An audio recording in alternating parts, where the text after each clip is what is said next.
भारत आणि पाकिस्तानमधील सुरू असलेल्या तणावाच्या पार्श्वभूमीवर अमेरिकेने भारतासोबत मोठा लष्करी करार केलेला आहे।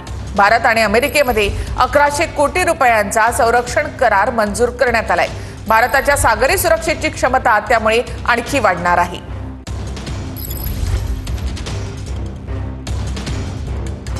लष्कराच्या हार्डवेअर आणि लॉजिस्टिक उपकरणांच्या विक्रीला मान्यता देण्यात आली आहे। अमेरिकेच्या फॉरेन मिलिटरी सेल योजनेअंतर्गत दोन्ही देशांमध्ये करार झाला आहे। भारत अमेरिकेमधील करार इंडो पॅसिफिक समुद्री क्षेत्राच्या संरक्षण सहकार्याचा भाग आहे।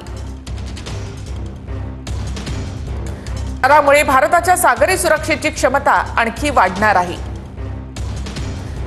व्हर्जिनियामधील तंत्रज्ञान क्षेत्रामधील हॉकआई 360 कंपनी या करारामध्ये मुख्य ठेकेदार असेल। हिंद प्रशांत सागरामध्ये चीनचं वाढणारं वर्चस्व कमी करण्यासाठी हा करार महत्त्वाचा ठरणार आहे। पाकिस्तान चीन सारख्या देशांकडून असणारा धोका लक्षात घेता हे लष्करी साहित्य महत्त्वाचं ठरेल।